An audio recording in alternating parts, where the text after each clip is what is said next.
हर हफ्ते मार्केट में बहुत सारे स्टॉक्स ब्रेकआउट देते हैं, लेकिन इनमें से बहुत सारे ब्रेकआउट्स कुछ ही दिनों या हफ्तों के बाद फेल भी हो जाते हैं। तो फिर सवाल ये है, कुछ ब्रेकआउट सक्सेसफुल क्यों होते हैं और कुछ सिर्फ टेम्परेरी एक्साइटमेंट बनकर क्यों रह जाते हैं? मेरे हिसाब से इसका जवाब सिर्फ चार्ट में नहीं, स्टॉक के अंडरलाइंग बिजनेस में होता है।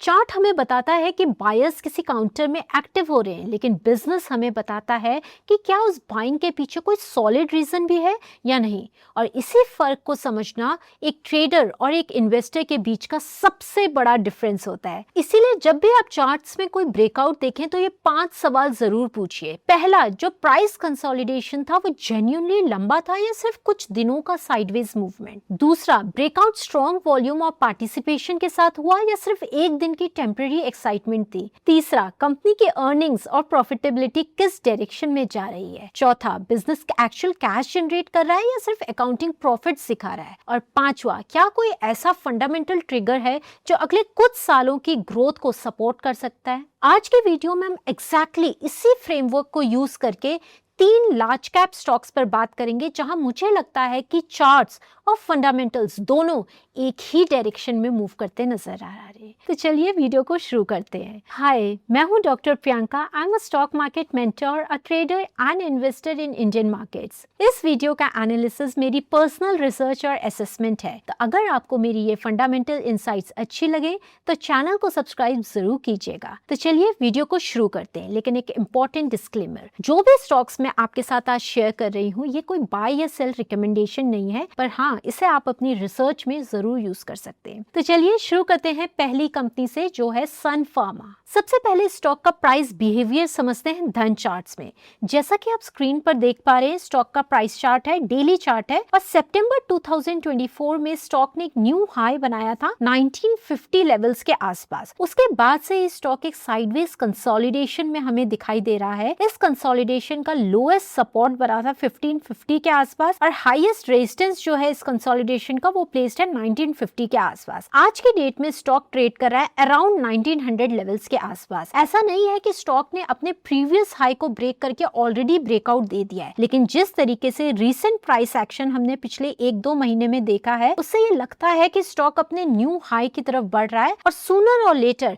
एक नया ब्रेकआउट हम स्टॉक में एंटिसिपेट कर सकते हैं। लेकिन किसी भी स्टॉक में ब्रेकआउट आए उससे पहले आपको उसका बिजनेस मॉडल समझना चाहिए। तो चलिए इस कंपनी का बिजनेस मॉडल पर नजर डालते हैं। देखिए, अगर मैं आपसे पूछूं कि फार्मास्यूटिकल कंपनी की सबसे बड़ी स्ट्रेंथ क्या होती है, तो शायद आप कहेंगे मेडिसिन या मार्केट शेयर, लेकिन मेरे हिसाब से सबसे इंपॉर्टेंट चीज होती है प्रोडक्ट मिक्स। दो कंपनी सेम रेवेन्यू जनरेट कर सकती हैं, लेकिन अगर एक company high margin speciality medicine बेच रही हो और दूसरी लार्जली जेनेरिक मेडिसिन, तो दोनों की प्रॉफिटेबिलिटी और लॉन्ग टर्म वैल्यूएशन बिल्कुल अलग होगी। और मुझे लगता है सन फार्मा की कहानी इसी ट्रांसफॉर्मेशन की कहानी है। सबसे पहले फाइनेंशियल्स देखते हैं। FY20 में कंपनी का रेवेन्यू लगभग 33,000 करोड़ था, जो FY 2025 तक बढ़कर 54,000 करोड़ के ऊपर पहुंच गया। बिजनेस का साइज लगभग डबल हुआ है, लेकिन रेवेन्यू से भी ज्यादा इंपॉर्टेंट है प्रॉफिटेबिलिटी। इसी पीरियड में एबिटा 7,300 करोड़ से बढ़कर 17,000 करोड़ के ऊपर पहुंच गया है, और ऑपरेटिंग मार्जिन 22% से इंप्रूव होके लगभग 28% तक आ गया है। मेरे लिए सबसे इंपॉर्टेंट सिग्नल है, क्योंकि मार्केट सिर्फ रेवेन्यू ग्रोथ को नहीं, प्रॉफिटेबल ग्रोथ को रिवॉर्ड करता है। ये इंप्रूवमेंट नेट प्रॉफिट में भी दिखती है। कंपनी का प्रॉफिट लगभग 3,200 करोड़ से बढ़कर 2026 तक 11,500 करोड़ के ऊपर पहुंच गया। रेवेन्यू लगभग 2 गुना हुआ है, लेकिन प्रॉफिट उससे काफी तेजी से ग्रो हुआ है। इससे लगता है कि बिजनेस सिर्फ स्केल नहीं बढ़ा रहा, बल्कि हायर क्वालिटी अर्निंग्स जनरेट कर रहा है। लेकिन मेरा favourite number profit and loss statement में नहीं, कैश फ्लो स्टेटमेंट में होता है। सन फार्मा का ऑपरेटिंग कैश फ्लो FY 2020 में 2,200 करोड़ से बढ़कर FY 2025 में 14,000 करोड़ के ऊपर पहुंच गया। मेरे हिसाब से ये पूरी एनालिसिस का स्ट्रॉन्गेस्ट इंडिकेटर है। स्ट्रॉन्ग कैश जनरेशन मैनेजमेंट को R&D, acquisitions and future expansion में इन्वेस्ट करने की फ्लेक्सिबिलिटी देता है, बिना बैलेंस शीट पर अननेसेसरी प्रेशर डाले। बैलेंस शीट भी काफी हेल्दी नजर आती है कंपनी की। कंपनी का डेट टू इक्विटी सिर्फ 0.04 है, यानी प्रैक्टिकली कंपनी डेट फ्री है। इक्विटी और रिजर्व्स भी कंसिस्टेंटली इंप्रूव हुए हैं, जो बिजनेस के फाइनेंशियल स्ट्रेंथ को सपोर्ट करते हैं। अब सवाल आता है कि मार्केट सन फार्मा को प्रीमियम वैल्यूएशन क्यों देता है? मेरे हिसाब से रीजन सिर्फ कंपनी का साइज नहीं है। मैनेजमेंट ग्रेजुअली बिजनेस को हायर वैल्यू स्पेशलिटी थेरेपीज और डिफरेंशिएटेड प्रोडक्ट्स की तरफ ले जा रही है। स्पेशलिटी बिजनेस में कंपटीशन रिलेटिवली कम और प्राइसिंग पावर बेटर होती है। इसी वजह से मार्केट फ्यूचर अर्निंग्स क्वालिटी को लेकर ऑप्टिमिस्टिक दिखता है। हाँ, कंपनी में रिस्क जरूर हैं, जैसे US FDA observation, pricing pressure और स्पेशलिटी पोर्टफोलियो का एग्जीक्यूशन, जो कि हमें आगे भी मॉनिटर करना होगा। लेकिन ओवरऑल मुझे सन फार्मा एक डिफेंसिव फार्मा कंपनी नहीं लगती। मुझे ये एक ऐसा बिजनेस लगता है जो हर साल अपनी अर्निंग्स क्वालिटी, कैश जनरेशन और प्रोडक्ट मिक्स को इम्प्रूव कर रहा है। और जब इम्प्रूविंग फंडामेंटल्स के साथ चार्ट भी स्ट्रेंथ दिखाए,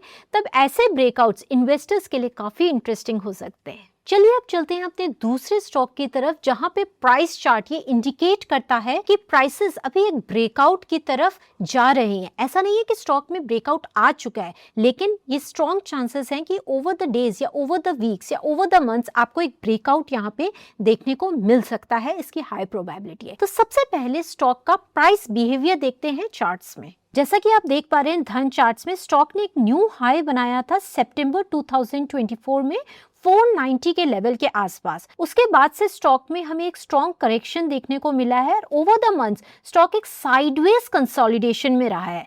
ये जो कंसोलिडेशन है, इसकी लोअर सपोर्ट रेंज थी 330 लेवल के आसपास और जो रेजिस्टेंस है वो ऊपर की तरफ 480 से 490 की तरफ है। आज के डेट में स्टॉक जो है वो 390 के लेवल पे ट्रेड कर रहा है, लेकिन past few weeks and past few months में जो हमने प्राइस एक्शन देखा है वो एक अप ट्रेंड की तरफ हमें इंडिकेट कर रहा है। ऐसा नहीं है कि स्टॉक ने अपना ब्रेकआउट दे दिया है या न्यू हाई के ऊपर ट्रेड कर रहा है, लेकिन जो कंसोलिडेशन हमें देखने को मिल रहा है चार्ट्स में, वो इंडिकेट करता है कि लोअर लेवल्स जो हैं कंसोलिडेशन रेंज के, जो कि 340 या 350 के आसपास है, वहां पे कहीं ना कहीं जाके एक बायस का सपोर्ट स्टॉक को मिल रहा है। तो इस चीज के हाई चांसेस हैं कि over the period of few weeks यहाँ पे एक ब्रेकआउट आपको देखने को मिल सकता है। चलिए अब कंपनी का बिजनेस मॉडल समझते हैं। अब देखिए, बिजनेस मॉडल समझने से पहले एक चीज मैं आप लोगों के लिए क्लियर करना चाहूंगी। कोई भी ब्रेकआउट चार्ट्स में तभी मीनिंगफुल होता है जब उसके पीछे बिजनेस में भी कुछ पॉजिटिव चेंज आ रहा हो। अगर आप देखते हैं कि प्राइस जो है अपसाइड मूवमेंट कर रहे हैं या कंसोलिडेशन के अपर जोन में जा रहे हैं और साथ ही बिजनेस में कोई फंडामेंटल पॉजिटिव चेंज आया है साइमल्टेनियसली, तो ये इंडिकेट करता है कि जो आपका ब्रेकआउट होने वाला है उसके सस्टेन रहने के चांसेस ज्यादा हैं। और टाटा पावर के केस में मुझे लगता है कि मार्केट सिर्फ चार्ट को नहीं, बिजनेस ट्रांसफॉर्मेशन को भी प्राइस कर रहा है। देखिए, अगर हम बिजनेस की बात करें तो टाटा पावर को बहुत से लोग सिर्फ एक रिन्यूएबल एनर्जी कंपनी समझते हैं, लेकिन मेरे हिसाब से बिगर अपॉर्चुनिटी रिन्यूएबल एनर्जी नहीं बल्कि इंडियाज राइजिंग इलेक्ट्रिसिटी डिमांड है। देखिए, अगर हम इंडिया का ओवरऑल इकोसिस्टम देखें तो मैन्युफैक्चरिंग बढ़ रही है, डेटा सेंटर्स एक्सपांड हो रहे हैं, ईवी एडॉप्शन ग्रेजुअली इंप्रूव हो रही है और हर सेक्टर को रिलायबल पावर की जरूरत है। टाटा पावर की स्ट्रेंथ ये है कि ये सिर्फ इलेक्ट्रिसिटी जनरेट नहीं करती बल्कि generation, transmission, distribution, rooftop solar, EV charging और क्लीन एनर्जी वैल्यू चेन के मल्टीपल सेगमेंट्स में प्रेजेंट है। इसीलिए कंपनी एक सिंगल थीम प्ले नहीं है बल्कि इंडियाज ब्रॉडर इलेक्ट्रिफिकेशन स्टोरी का हिस्सा बन चुकी है। अब कंपनी के नंबर्स देखते हैं स्कैनिक्स में और ये समझते हैं कि क्या नंबर्स भी इस स्टोरी को सपोर्ट करते हैं। FY 2020 में कंपनी का रेवेन्यू लगभग 30,000 करोड़ था, जो FY 2025 तक बढ़कर 64,000 करोड़ के ऊपर पहुंच चुका है। एबिटा भी 7,100 करोड़ से बढ़कर 14,800 करोड़ के करीब पहुंच गया, यानी बिजनेस का स्केल कंसिस्टेंटली इंप्रूव हुआ है। हाँ, ऑपरेटिंग मार्जिन सन फार्मा की तरह शार्पली एक्सपैंड नहीं हुए, लेकिन यूटिलिटी बिजनेस में margin expansion primary investment thesis भी नहीं होती। यहाँ ज्यादा इंपॉर्टेंट होता है कि कंपनी रेगुलेटेड रिटर्न्स के साथ सस्टेनेबली ग्रो कर रही है या नहीं। एक नंबर जो इस कंपनी का सबसे ज्यादा इंपॉर्टेंट है वो है ऑपरेटिंग कैश फ्लो। FY 2020 में कंपनी ने लगभग 4,600 करोड़ का ऑपरेटिंग कैश जनरेट किया था, जो FY 2025 तक बढ़कर 12,600 करोड़ के आसपास पहुंच गया। इसी के साथ इन्वेस्टिंग कैश फ्लो भी काफी नेगेटिव रहा, क्योंकि कंपनी एग्रेसिवली नए प्रोजेक्ट्स और कैपेसिटी एक्सपेंशन में इन्वेस्ट कर रही है। काफी investors negative investing cash flow देखकर कंसर्न हो जाते हैं, लेकिन कैपिटल इंटेंसिव बिजनेसेस में इस नंबर को कॉन्टेक्स्ट के साथ देखना पड़ता है। अगर operating business healthy cash generate कर रहा हो और उस कैश का यूज फ्यूचर ग्रोथ एसेट्स बनाने में हो रहा हो, तो वो लॉन्ग टर्म वैल्यू क्रिएशन का सिग्नल भी हो सकता है। अब अगर हम कंपनी के बैलेंस शीट पर नजर डालें तो डेट टू इक्विटी लगभग 1.85 है। मैन्युफैक्चरिंग या FMCG कंपनी के लिए शायद ये हाई माना जाता है, लेकिन यूटिलिटीज नेचुरली लेवरेज्ड बिजनेसेस होते हैं, क्योंकि पावर प्रोजेक्ट्स में इनिशियल इन्वेस्टमेंट बहुत ज्यादा होता है और रिटर्न्स कई सालों में जनरेट होते हैं। मेरे लिए इंपॉर्टेंट सवाल डेट का साइज नहीं, बल्कि उस डेट को सर्विस करने की कैपेबिलिटी है, और इंप्रूविंग ऑपरेटिंग कैश फ्लो इस पॉइंट पर कुछ कंफर्ट जरूर देते हैं।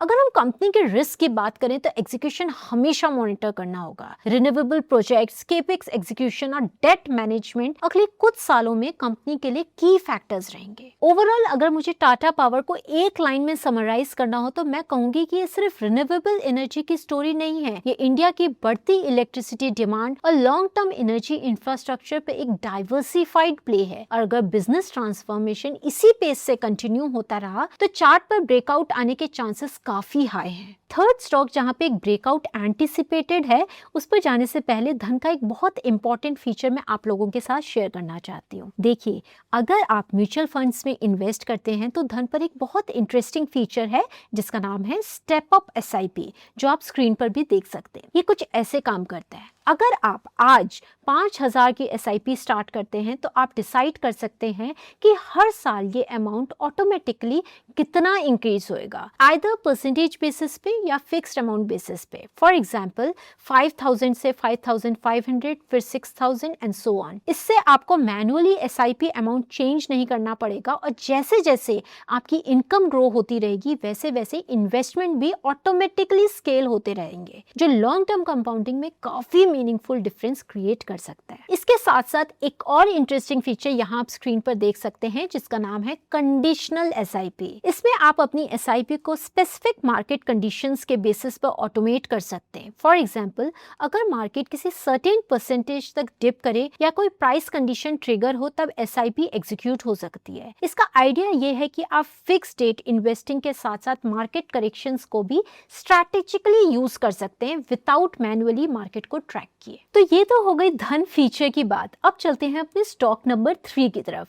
देखिए, अभी तक हमने सन फार्मा में प्रोडक्ट मिक्स देखा, टाटा पावर में कैपिटल एलोकेशन देखा, लेकिन तीसरी कंपनी जो मैं आपके साथ डिस्कस कर रही हूँ उससे हमें एक बहुत इंपॉर्टेंट इन्वेस्टिंग लेसन मिलता है, और वो है एग्जीक्यूशन। लेकिन इससे पहले कि हम इस कंपनी के डिटेल्स में जाएं, सबसे पहले चार्ट्स में ये देखते हैं कि इस कंपनी का ब्रेकआउट क्या आ चुका है या एंटिसिपेटेड है आने वाले हफ्तों या आने वाले महीनों में। तो स्टॉक का नाम है भारत इलेक्ट्रॉनिक्स यानी BEL। तो चलिए पहले धन चार्ट्स में इसका प्राइस बिहेवियर समझते हैं। देखिए, जैसा कि आप स्क्रीन पर देख पा रहे हैं, धन चार्ट्स में BEL के स्टॉक ने एक न्यू हाई बनाया था जुलाई 2025 में 427 के लेवल के आसपास। उसके बाद से स्टॉक में एक स्ट्रॉन्ग करेक्शन हमें देखने को मिला और स्टॉक साइडवेज मूव करने लगा। जनवरी 2026 में स्टॉक ने अपने प्रीवियस हाई के 427 के ऊपर एक ब्रेकआउट तो दिया, लेकिन वो ब्रेकआउट सस्टेन नहीं हो पाया और स्टॉक अपने प्रीवियस कंसोलिडेशन रेंज में वापस आ चुका है। आज के डेट में जो स्टॉक का प्राइस है वो है 407 के आसपास, लेकिन जो रीसेंट प्राइस एक्शन अभी स्टॉक में हमको देखने को मिला है उससे ये पता चलता है कि स्टॉक किसी स्ट्रॉन्ग करेक्टिव फेज में नहीं है, बल्कि एक कंसोलिडेशन रेंज में ट्रैप्ड है। इस रेंज का जो सपोर्ट है वो नीचे की साइड 362 के लेवल पे है, और ऊपर के साइड जो रेजिस्टेंस बन रहा है वो है 470 या 465 के लेवल पे। आज के डेट में स्टॉक जो है 410 के आसपास ट्रेड कर रहा है, यानी कि अपने